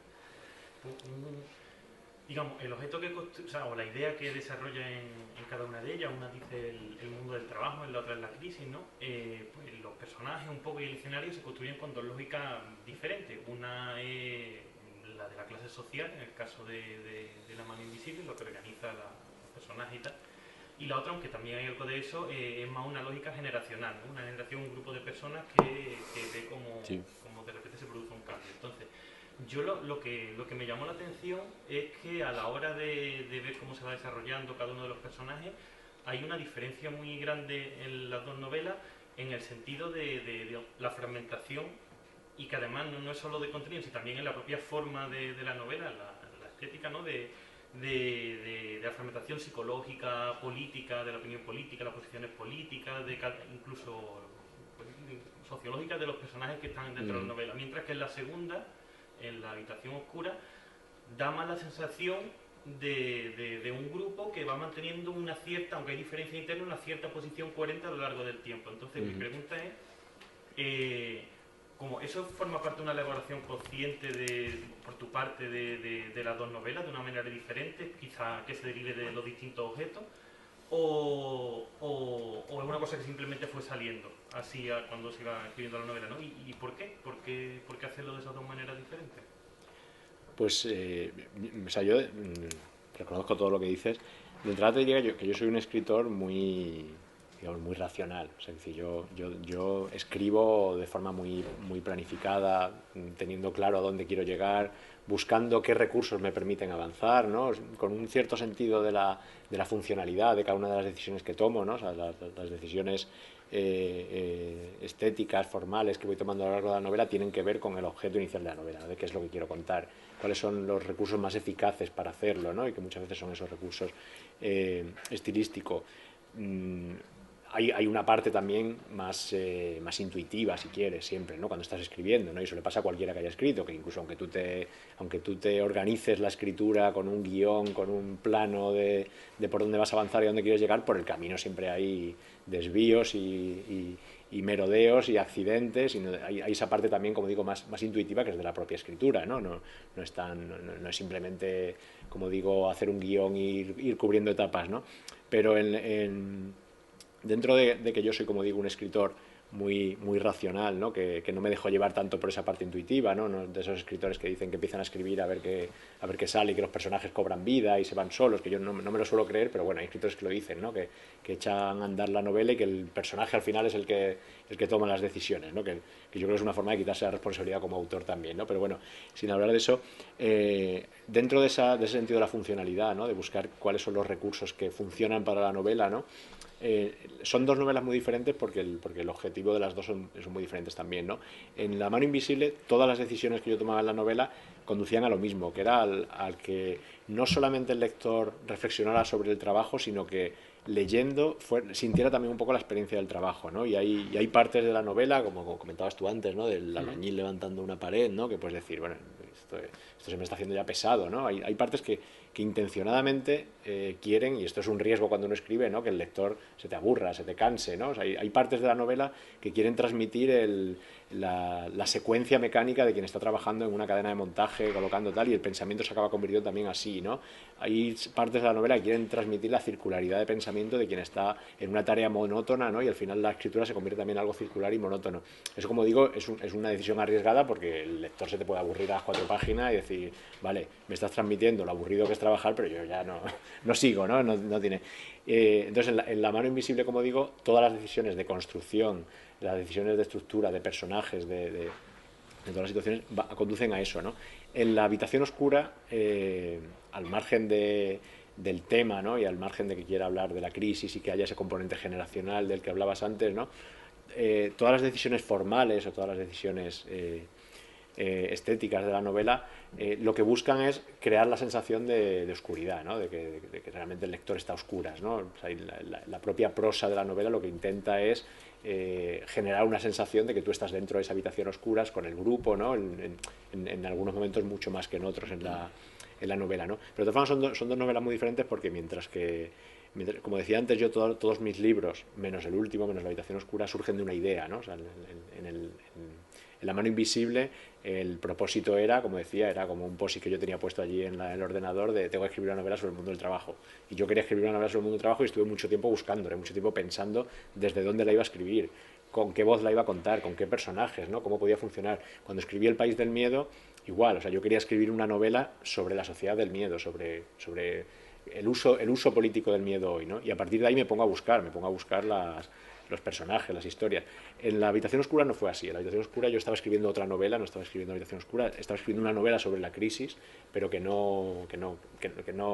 la que no estaba contento, ¿no? Que no avanzaba, que además me estaba quedando algo demasiado amargo, ¿no? Y hubo un momento en que la dejé, ¿no? Y mientras estaba en ese momento de no acabar de salir de un libro y no saber qué es lo siguiente, pues me vino una imagen, ¿no? Entonces La habitación oscura es una novela que no surge de una idea, sino de una imagen, que es la imagen de esa habitación oscura, ¿no? O sea, yo me encontré y ahí sí tuvo algo de intuición, ¿no? De repente, pues ese momento en que tú ves una imagen, ¿no? Que se te aparece de una habitación oscura, una habitación como la de la novela, una habitación cerrada, una habitación donde no entra la luz, donde un grupo de gente entra y se relaciona dentro a oscuras y luego salen y van pasando cosas, ¿no? Entonces yo me encontré con esa imagen y luego decidí qué hacer con ella, ¿no? O sea, yo me encontré con la imagen de una habitación oscura y podía haber hecho muchas cosas con ella, podía haber hecho un cuento, ¿no? Podía haber hecho una obra de teatro, podía haber hecho una comedia, podía haber hecho, no sé, una novela de terror, ¿no? Podía haber hecho muchos tratamientos, pero yo me di cuenta del potencial que tenía esa habitación oscura, como decía antes, para mirar de otra manera lo que nos está pasando, ¿no? Para mirar desde otro lado, ¿no? Para mirar a través de esa oscuridad, ¿no? Y a partir de ahí ya el proceso de escritura sí fue ya más, como decía antes, más racional, ¿no? Ya sí me propuse buscar esa voz, crear una estructura, con qué prosa la iba a escribir también, ¿no? Que quería transmitir con la prosa, ¿no? Pero el arranque de la novela es muy diferente de una a otra.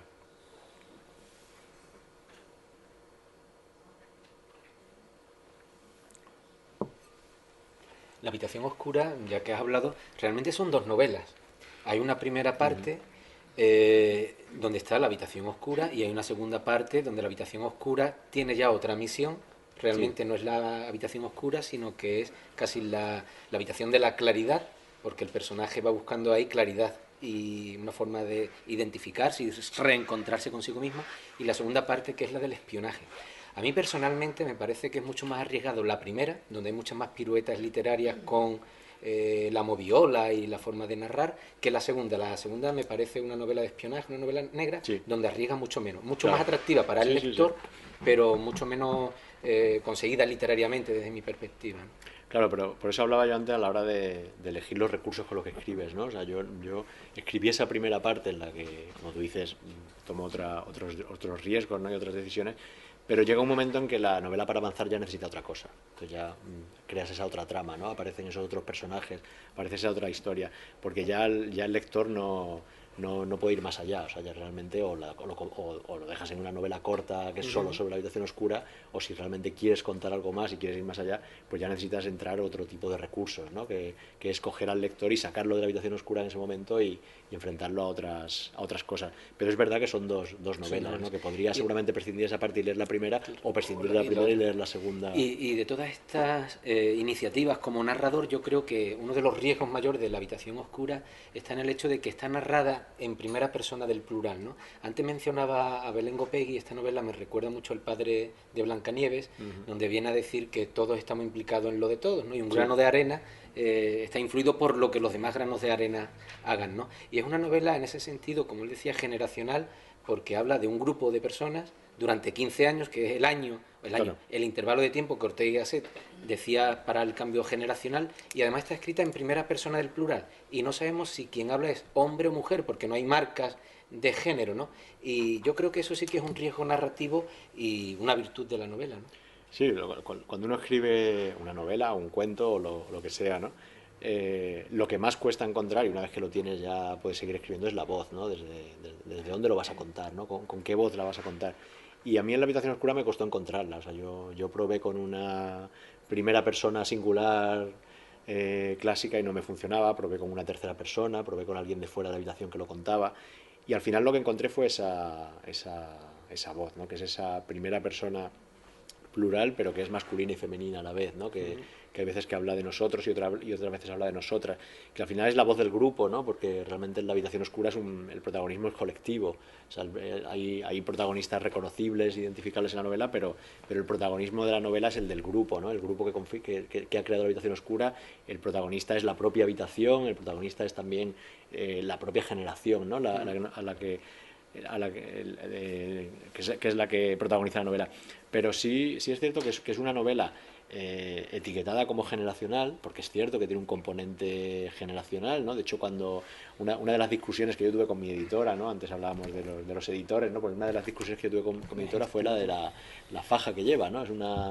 La faja de la novela con la que se vendía en las librerías, ponen la novela de tu generación, ¿no? Y a mí fue algo que inicialmente no vi claro, ¿no? Lo de la novela de tu generación.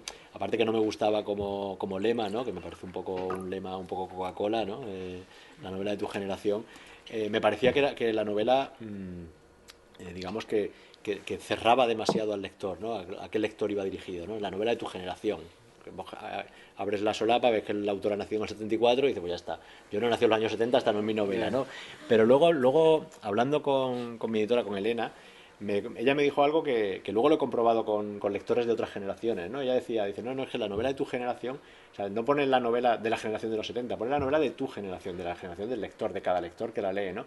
Y es verdad que luego me he encontrado con lectores de generaciones anteriores, lectores nacidos en los 50, lectores nacidos en los 60, que la habían leído también en clave generacional. Es decir, salvando las referencias temporales que hay en la novela, ¿no? Porque la novela se desarrolla a lo largo prácticamente de la primera década de este siglo, ¿no? En los años previos a la crisis y ya en la crisis, pero salvando las referencias temporales, me comentaba algún lector, como digo, mayor, algún lector de 60 años, que decía que él la podía leer también en clave de su generación, ¿no? Que cada generación, como decías tú antes, esos 15 años de cada generación en realidad hace el mismo ciclo vital, el mismo recorrido, ¿no? O sea, lo que se cuenta ahí es el ascenso y caída de una generación, ¿no? De esa generación que vive una juventud en la que está todo por hacer, tienes todo el mundo por delante y todo se te promete, ¿no? Y solo tienes que esperar a que llegue, ¿no?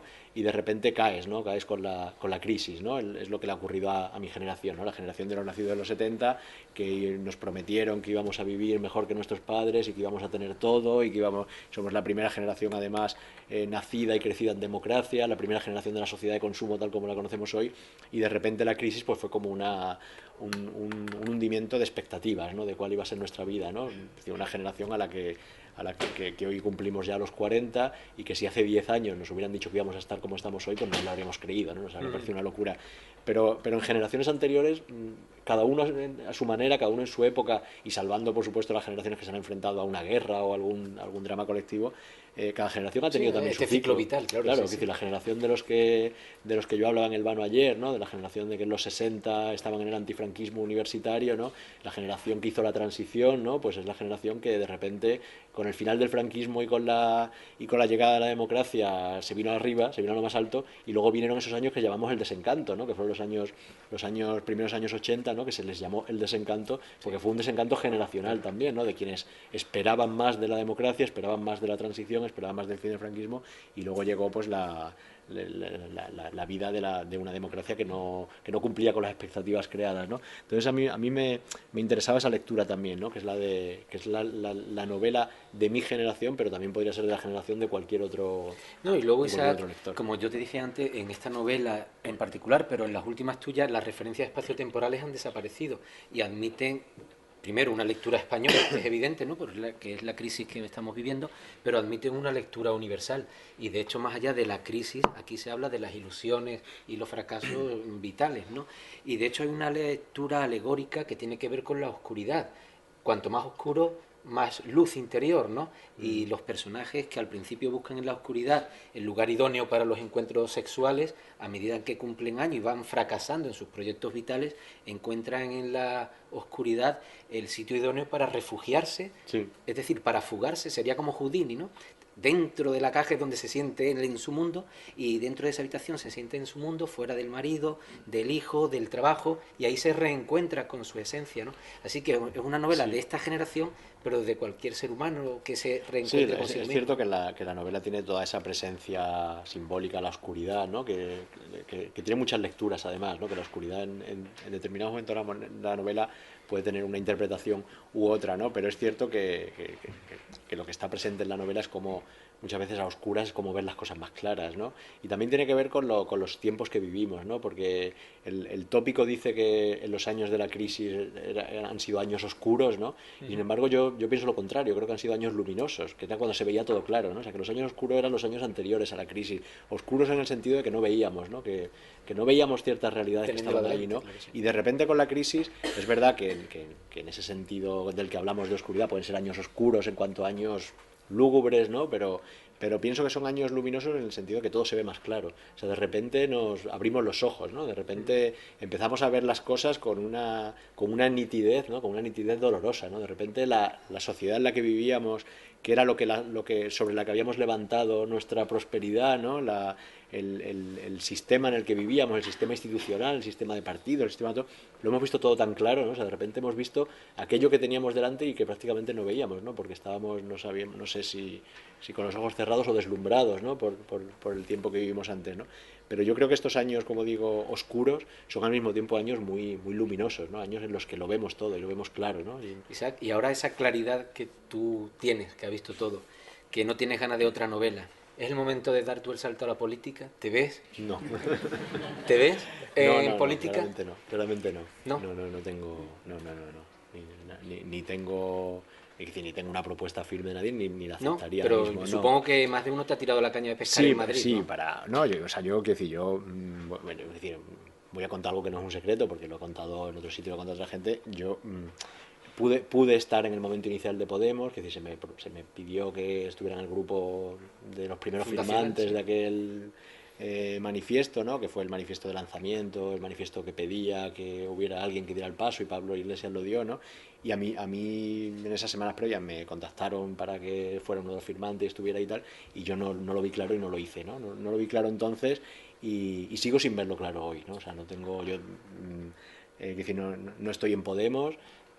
Y sigues, Todo mi entorno familiar, Está de ya en amigos, está en Podemos, es decir, todo el mundo está en Podemos. y tú sigues realmente, firme en pero, Izquierda Unida, eh, o no tan firme. bueno, es que yo estoy en Madrid, entonces Madrid, Izquierda Unida, Madrid es otro mundo, ¿no? O sea, yo he sido, he dado mi apoyo a Izquierda Unida durante muchos años, ¿no?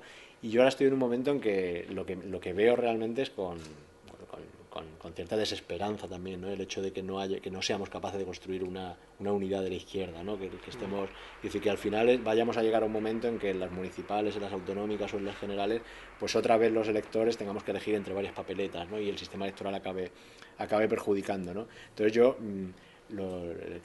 miro el momento que estamos viviendo, lo miro de forma crítica, ¿no? Animo a la participación, como digo, vivo rodeado de gente que realmente cree que es la posibilidad de cambiar las cosas a través de Podemos, y que están militando de forma muy activa, y yo todo mi respeto y todo mi ánimo, ¿no? Pero tengo muchas dudas, o sea, tengo muchas dudas de si realmente esto es el año del cambio, de si no estamos corriendo demasiado para ver dónde llegamos, ¿no? De si las grandes expectativas no generan luego grandes decepciones y grandes frustraciones, ¿no? De si es el momento de darlo todo en el ámbito institucional, electoral, y descuidar la calle y descuidar la movilización social. Entonces, quiero decir, tengo muchas dudas de cómo se están haciendo las cosas, de lo que está pasando. Vivo con mucho interés lo que está ocurriendo, ¿no? Sí, pero es la Lo incertidumbre veo de forma del presente, crítica. sí. Pero como digo, tengo muchas dudas, ¿no? de qué está pasando, ¿no? O sea, me gustaría ver las cosas con la claridad y con el entusiasmo con que la ven muchos compañeros, ¿no? Con la que la ven mucha gente que realmente se lo cree, y no quiere decir que yo me esté cuidando de futuras decepciones, ¿no? Que ojalá no ocurran, ¿no? Pero como digo, lo miro de otra manera hoy, ¿no? Ya. Bueno, es mi última pregunta, si alguien le quiere hacer... Ah, mira, tu compañero te la hace. Yo tengo una curiosidad que desvelaste al principio, que es ese teatro para abrir y ese coqueteo con la historieta, con la novela gráfica. Me gustaría que sí, que apetecía que contaras algo. Sí, lo del teatro es una obra que vamos a representar en el Teatro del Barrio de Madrid, que el Teatro del Barrio es una cooperativa teatral que montó un grupo de gente encabezada sobre todo por Alberto San Juan, por el actor, ¿no? Que recuperaron una sala de teatro que cerraba en Madrid y lo han convertido en una experiencia muy interesante porque es, como digo, es una cooperativa, pero es una sala de teatro que al mismo tiempo es una sala de todo, ¿no? O sea, allí se hacen conciertos, se hacen asambleas, se hace de todo, hay una universidad popular, hay un montón de iniciativas y ellos están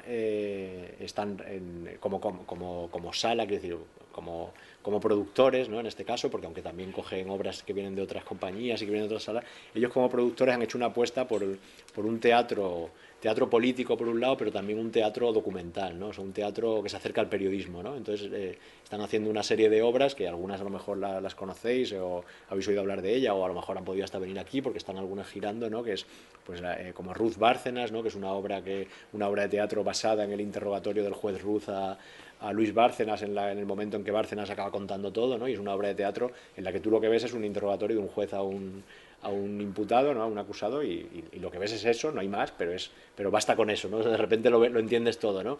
Ahora están representando una obra sobre los GAL, sobre Felipe González y los GAL, tienen en preparación otra sobre el rey, tienen otra sobre la banca, ¿no? Entonces, hay una apuesta por el teatro, como digo, que mira la realidad y que se acerca a veces al periodismo.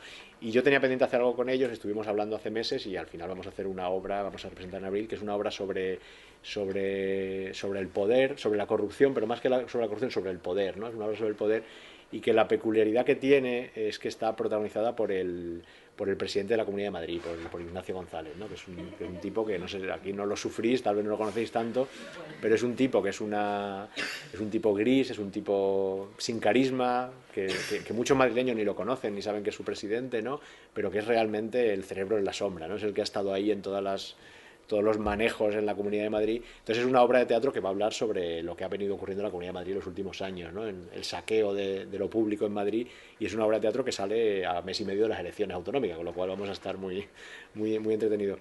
Y es una obra, como digo, que está protagonizada por Ignacio González, o no es cierto, está protagonizada por un personaje de ficción que se llama Ignacio González y se parece mucho a Ignacio González y tiene muchos de sus buenas. Lo digo porque estuve reunido con mi abogado hace 2 días, con el abogado que nos asesora, y ya me ha advertido de ciertas cosas. Entonces es una obra que cualquier espectador que vaya a verla va a decir, joder, Ignacio González, pero yo que soy el autor voy a decir, no, o sea, es un tipo que recuerda a Ignacio González, ¿no? Entonces es una obra de teatro, como digo, que propone además el experimento de coger a un personaje público, a un personaje real, a un personaje que además está en activo en el poder, ¿no? Y convertirlo en un personaje de ficción, porque además es un personaje de ficción realmente. Quien conoce a Ignacio González lo va a ver en la obra y va a decir, no, es Ignacio González, o sea, ese no es su carácter, esa no es su personalidad. Ignacio González no es tan brillante, Ignacio González no diría esas cosas tan inteligentes, ¿no?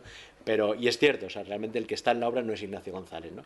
Entonces esa es la obra de teatro, que como digo es una obra de teatro sobre el poder más que sobre la corrupción, ¿no? sobre las decisiones que se toman cuando se está arriba, ¿no? Y sobre la forma de ver desde los despachos, desde arriba del poder, la forma de ver lo que nos está pasando. Y lo otro es una propuesta que está todavía muy, muy, muy en proyecto, ¿no? Que es una propuesta para hacer una novela gráfica sobre el tema de los desahucios, pero haciéndolo también, como decía antes, mirando desde otro lado, ¿no? O sea, yo creo que sobre el tema de los desahucios se puede hacer una novela gráfica muy buena en clave periodística, en clave testimonial, en clave reportaje, pero no es lo que yo quiero hacer, porque yo creo que ya hay buenos reportajes sobre los desahucios, ya hay buenos libros de investigación sobre los desahucios, ya hay buen periodismo sobre los desahucios. Entonces yo lo que vamos a intentar hacer es mirar desde otro lado los desahucios, ¿no? O sea, mirarlos desde otro enfoque, ¿no? Para dejar, por supuesto, memoria y testimonio de estos años crueles en los que han estado echando a gente de sus casas y siguen echando a gente de sus casas, pero para también ir un poquito más allá, ¿no? Y ser capaz de entender también cómo ha sido posible, ¿no? Y qué nos está pasando. ¿Qué dibujante? Todavía el dibujante no lo tenemos decidido. O sea, por ahora es un proyecto de la editorial y mío, y en función de la historia buscaremos al dibujante, porque al final está muy, muy relacionado, ¿no? Dependiendo de la historia pedirá un tipo de dibujo u otro, ¿no? Y eso, pero bueno, es un proyecto para los próximos meses. Sí, Nieves. En relación con esto, me gustaría saber tu opinión sobre la crisis de la novela, que antes apuntaste que no es una cosa nueva, es casi como algo cíclico que vamos Sí. repitiendo, arrastrando, ¿no? Pero quería que hablaras un poco de desarrollo. Sí, es por donde empecé, ¿no? Es por donde empecé porque yo me siento hoy un escritor en crisis. O sea, me siento un escritor, no un escritor que vive en la crisis, ni un escritor que vive la crisis editorial, ¿no? Sino un escritor en crisis en el sentido de decidir mis próximos pasos como escritor viendo lo que está ocurriendo hoy con la novela, ¿no? Y cuando hablo de crisis de la novela, no me refiero la novela en términos formales, en términos temáticos, o sea, no quiere decir que se esté escribiendo hoy peor novela que antes, no hablo de ese tipo de crisis, ¿no? No quiere decir que la novela esté pasando por un mal momento como género en cuanto a que no salgan buenas novelas, creo que siguen saliendo buenas novelas y como decía antes, creo que el nivel medio en el caso de mi generación es bastante aceptable, sino que es una crisis del lugar de la novela, ¿no? Es de lo que hablaba antes, ¿no? Yo cuando pienso en el tiempo que estamos viviendo, ¿no? En la crisis, en este año de expectativas, en este año del cambio que algunos han llamado, ¿no? En los años previos, ¿no? En todo lo que está ocurriendo, en los años de movilización, en la gente que ha estado saliendo a la calle, en las mareas, en el 15M, en todo este ciclo que llevamos viviendo en los últimos años, me pregunto dónde está la novela, ¿no? ¿Dónde está la novela? Y es ir más allá de las novelas de la crisis, ¿no? Que es verdad que se han publicado algunas novelas que se pueden llamar novelas de la crisis, que se acercan más o menos a la realidad, pero me preguntaba dónde estaba la novela, ¿no? Cuando todo el mundo estábamos dónde estábamos, dónde estaba la novela, o sea, ni estaba ni se la esperaba, ¿no? Y un poco una sensación de cierta decepción, ¿no? De que la novela no esté a la altura del momento que estamos viviendo, ¿no? Del momento histórico que estamos viviendo, ¿no? De que la novela no esté jugando el papel que ha jugado en otros momentos, ¿no? Que siempre era un papel minoritario, por supuesto, que las comunidades lectoras siempre eran pequeñas, ¿no? Y su alcance, su influencia no era limitado, ¿no? Pero yo sí creo que la novela en otros momentos de la historia, en otros momentos no tan lejanos, pues ha jugado un papel social también, ¿no? En ciertos momentos, ¿no? Y que la novela ofrecía una forma de interpretar la realidad, ¿no? Y que la novela ofrecía otra forma de mirar a la realidad, y creo que en estos años no está pasando, ¿no? Entonces, cuando hablo de la crisis de la novela me refiero a eso, al lugar de la novela, por parte de los novelistas, pero también por parte de los lectores, ¿no? A la hora de buscar en la novela lo que antes buscaban y que ya no. Y tengo una sensación que la novela ha ido, la novela como experiencia lectora, ¿no? En este caso, ha ido volviéndose irrelevante, ¿no? O sea, que la novela al final no... Leer una novela no trasciende. Es decir, mientras que con el teatro sí ocurre. O sea, quien ha ido a ver una obra de teatro, comparas la experiencia de ver una obra de teatro con la experiencia de leer una novela y son completamente diferentes. No se trata de que sea una buena novela o una buena obra de teatro, sino la propia experiencia de la sala, la propia experiencia de estar rodeado de gente, viendo una obra, salir de la obra, hablando de ella. A mí me encantaría que eso pasara también con la novela, ¿no? Y sin embargo creo que la experiencia de lectura de la novela se queda dentro de ti, se queda encerrada en ti, ¿no? No sale de ahí. No leemos con los demás, no leemos hacia los demás. Como digo, a eso me refiero por trascender, ¿no? Por ser capaz de lo que tú lees, lo incorpores también a todo lo demás, ¿no? Y salga de ahí, ¿no?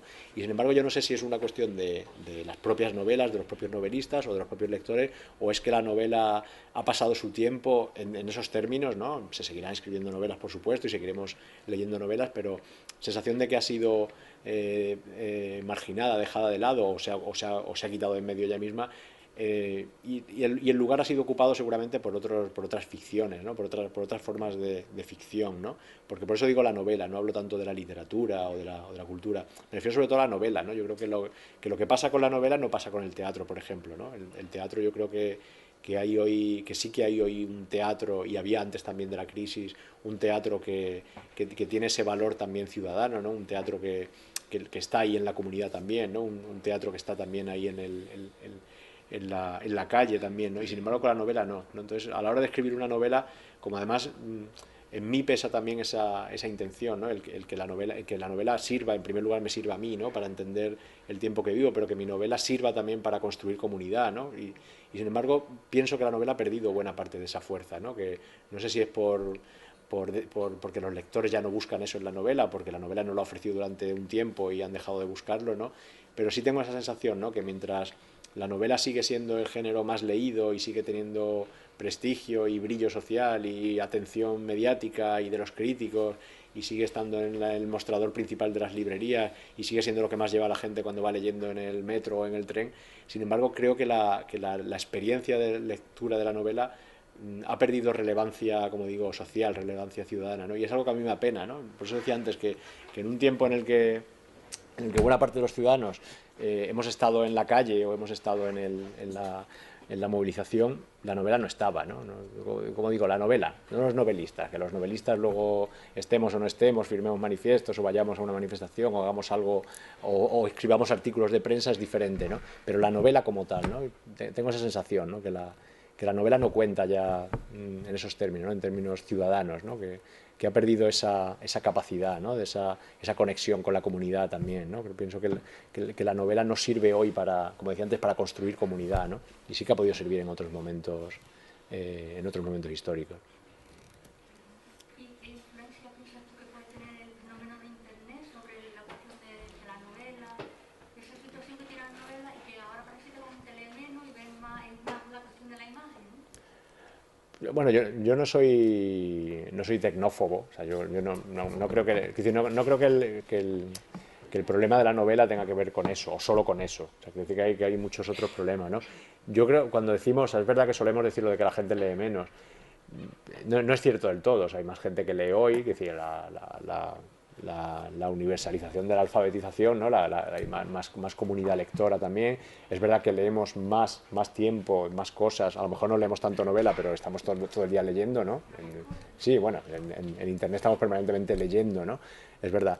Pero es cierto que la propia experiencia lectora ha cambiado también en eso, ¿no? Y que salvo novelas de entretenimiento bestseller, la gente no es capaz de leer más de no sé cuántas páginas, ¿no? Con las novelas de entretenimiento sí, te puedes leer 1000 páginas, ¿no? 800 páginas, las que sean, pero con las otras parece que no, ¿no?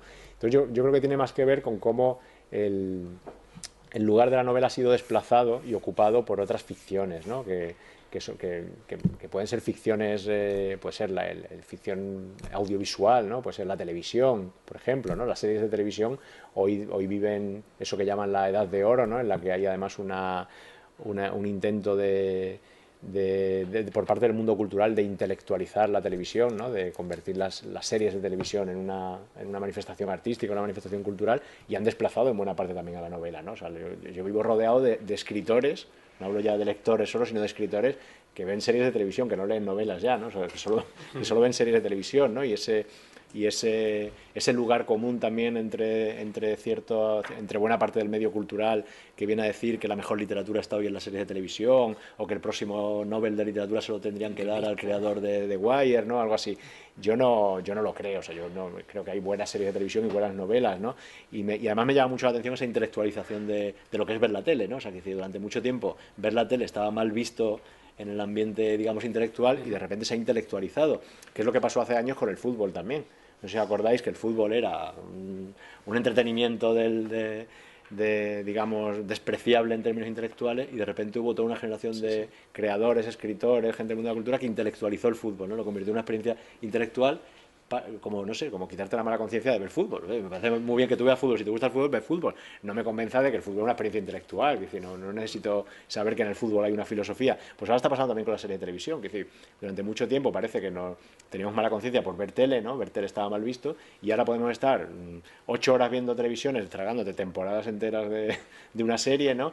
Y como parece que no puedes aceptar que ves tele, pues tienes que intelectualizarlo también, ¿no? Me estoy yendo un poco de lo que estamos hablando, pero es que me hace mucha gracia la cantidad que hay ahora de libros, de seminarios, de cursos sobre las series de televisión, ¿no? Es decir, bueno, es ver tele, o sea, que es verdad que pueden ser buenas o malas, pero es ver tele, ¿no? Entonces, como digo, yo creo que la novela ha sido desplazada por otras ficciones, por la ficción televisiva, por la ficción cinematográfica, pero incluso por ficciones que no llamamos ficciones como tales, ¿no? A la hora de explicar la realidad, me refiero el periodismo, por ejemplo, es también una forma de ficción muchas veces, o buena parte del periodismo que consumimos es una forma de ficción. La política también es una forma de ficción. Muchos de los discursos que se manejan hoy en la política tienen que ver son construcciones ficticias. O sea, todo el discurso que se ha construido sobre la crisis durante muchos años era un relato de ficción perfecto, ¿no? Que además tenía una estructura, unos personajes, todo. y la economía es otra forma de ficción también, es decir, la centralidad que tienen hoy los economistas, ¿no? Los economistas están ahora en todas partes y también transmitiendo sus ficciones, ¿no? Entonces yo creo que frente a todas esas ficciones que hoy dominan el espacio social, la novela parece que se ha quedado fuera, ¿no? Que se ha quedado ahí como algo que no tiene ya nada que aportar. Y yo, sin embargo, creo que la novela podría aportar mucho. O sea, yo confío mucho en las posibilidades de la novela. O sea, me siento decepcionado, como decía antes, porque la novela no esté ahí, porque la novela no está en donde podría estar hoy. Y creo que sí que podría estar. O sea, que sí que la novela tiene un algo más, ¿no? O sea, yo creo que la novela sí tiene una capacidad de indagar, una capacidad de interpretar y una capacidad de entender la realidad que no tiene una serie de televisión, un artículo periodístico o un economista en la pizarra de la tertulia haciéndote tu... ¿Sabes? Creo. Y esta relación con el esfuerzo que hay que hacer, ¿no? Mientras que ver la televisión es más pasivo, no tienes que pensar, no tienes que estar dedicándole un tiempo a esto. Sí, sí, claro. También hoy día se llevan deprisa, se quieren emplear menos tiempo las cosas. Sí, por supuesto, o sea, es un una debate, última pregunta aquí es un debate largo no... porque además es un debate que están teniendo ya no solo profesores, investigadores, sino neurólogos, ¿no? Sobre si realmente nuestro cerebro tiene la plasticidad suficiente para estar adaptándose a la tecnología y tal. Es una discusión, como digo, larga, pero sí es cierto que, hablando en términos muy generales, a buena parte de la gente cada vez le cuesta más concentrarse en lo que exige en la lectura de una novela, ¿no? O sea, hay novelas, grandes novelas clásicas que hoy mucha gente no es capaz de leerla por el esfuerzo que tiene, evidentemente, de concentración, de tiempo, de atención, ¿no? Que requiere. Que me pasa a mí mismo, o sea, que a mí reconozco que mi capacidad lectora ha cambiado también, ¿no? O sea, que mi capacidad de concentración, de atención, de todo, ¿no? Y querías hacerle una Sí, pregunta. en este caso no sería una pregunta, bueno. sino que sería una pequeña apreciación. Te conocí hace menos de un año, no nos conocíamos personalmente, y desde entonces hay 4 características que destacaría de tu personalidad, que es que eres muy generoso, que disfrutas y se nota mucho de lo que haces, y con lo que haces, que eres muy inteligente y que eres verdadero. Solo comentar de una manera muy breve, por eso te digo, que cuando estuvimos trabajando en el proceso de creación, en la puesta en pie de La mano invisible, de la película de David Macián como director y Isaac como creador de Mi Genio, a mí me sorprendía como actor que él entraba continuamente, bueno, le llamaba a David es un director primerizo de su primera ópera prima como el mundo del largometraje, y continuamente estabas aportando ideas, David te tenía que consultar cosas, había una interrelación, y ellos tampoco se conocían de antes. O sea, David se enamoró de tu texto, te intentó localizar, te localizó y a partir de ahí tiraste para adelante. Y destacar curiosamente como la película era una película sin producción, sin dinero, entonces de vez en cuando necesitábamos figurantes. Pues ahí estaba Isaac de figurante con su mujer, con sus pequeños, con vecinos, con amigos, con todo el mundo, claro. Un día necesitábamos 100 personas y 50 eran tuyos, por lo menos. Bueno, yo fui los días que pude al rodaje de la película, que además fue muy interesante porque se rodó, como es en la novela, en una nave industrial, ¿no? En la que estaban allí los trabajadores. Y a la gente del cine siempre le parece que cómo puede ir alguien a un rodaje y tirarse allí 3 horas, que un rodaje es la cosa más aburrida del mundo, ¿no? Que estás allí esperando durante mucho tiempo hasta que por fin puedes rodar y luego hay muchos tiempos muertos. Y claro, a los que no somos del mundo del cine, un rodaje nos parece lo más fascinante, ¿no? Cuando tú vas... Pero si además es tu novela, es decir, pocas experiencias para un escritor comparable a ver cómo su novela se convierte en otra cosa, ¿no? Y yo en eso tengo que decir, lo cuento y lo comparto con vosotros, que he tenido una suerte increíble o que resulta que tengo un talento que yo no conocía para escribir novelas adaptables al cine, porque se van a hacer películas casi de todas mis novelas. O sea, yo hace unos años se hizo una novela del Vano Ayer, o sea, una película del Vano Ayer, que no se llama El Vano Ayer, se llama La vida en rojo, que es una película de hace 8 años, me parece, que tuvo muy poquita vida, muy poquito recorrido y que tenía algunos problemas por una película de bajo presupuesto, y hacer una película de bajo presupuesto sobre los años 60, una película de época de bajo presupuesto, claro, es arriesgado, ¿no? Entonces una película que, bueno, que yo creo que es bastante digna, pero que tiene sus problemas. Pero ahora se rodó hace año y medio, prácticamente antes de La mano invisible, se rodó una película sobre El país del miedo, que está a punto de... se va a estrenar este año, o sea, está ya terminada, yo la he podido ver ya además, y tengo que decir además que estoy muy satisfecho, ha quedado muy bien, una película sobre el País del Miedo que se estrenará en los próximos meses, está pendiente de pasar por un festival que no puedo decir más porque me han prohibido que hable del tema, pero creo que va a dar sorpresa en la película, que va a estar en un festival próximamente. Y después del País del Miedo vendrá La mano invisible, que es este proyecto de David Macián y de un montón de gente como Bruto y muchos otros que han estado ahí, que además os recomiendo que entréis en la web, que es la mano invisible de la película, creo que es, bueno, ponéis en Google La mano invisible de la película, y en la web vais a saber más sobre ella y vais a poder también colaborar, porque la película sigue necesitando colaboración, no solo dinero, ahí todo el mundo ha puesto algo, es decir, hay gente que ha puesto trabajo, hay gente que ha puesto materiales, hay gente que ha puesto todo tipo de recursos y hay gente que ha puesto dinero, ¿no? Pero es muy interesante conocer el proyecto, ¿no? Más que la propia película en sí, que yo lo poco que he visto en bruto sin prácticamente montar me gusta mucho. Y la última noticia es que hace 3 semanas me escribió una directora catalana que quiere hacer una película de La habitación oscura. O sea, con lo cual yo me voy a juntar en un corto periodo de tiempo con 3 películas de 3 libros, que para mí es una cosa, en un momento como este además, que el cine está como está, que cuesta mucho hacer una película. Yo nunca he tenido la sensación de que escribiera novelas cinematográficas, novelas que pudieran ser llevadas al cine, y sin embargo me voy a encontrar que en el plazo de un año van a hacer 3 películas de tres novelas mías, y tengo por ahí uno que me escribió hace poco también que quería hacer un corto de uno de los cuentos de Compro Oro, con lo cual yo espero que de los 10 cuentos de Compro Oro salgan 10 cortos también. Qué bueno. Bueno, y ayer me llamó un director de cine para preguntarme cuándo sale mi próxima novela, porque también quiero...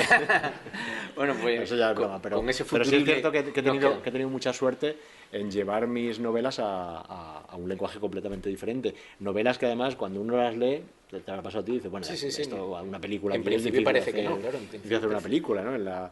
Novelas en las que en muchos momentos parece que no pasa nada, en las que no hay una intriga tampoco, y sin embargo sí, se van a hacer películas, ¿no? Lo cual es para mí un...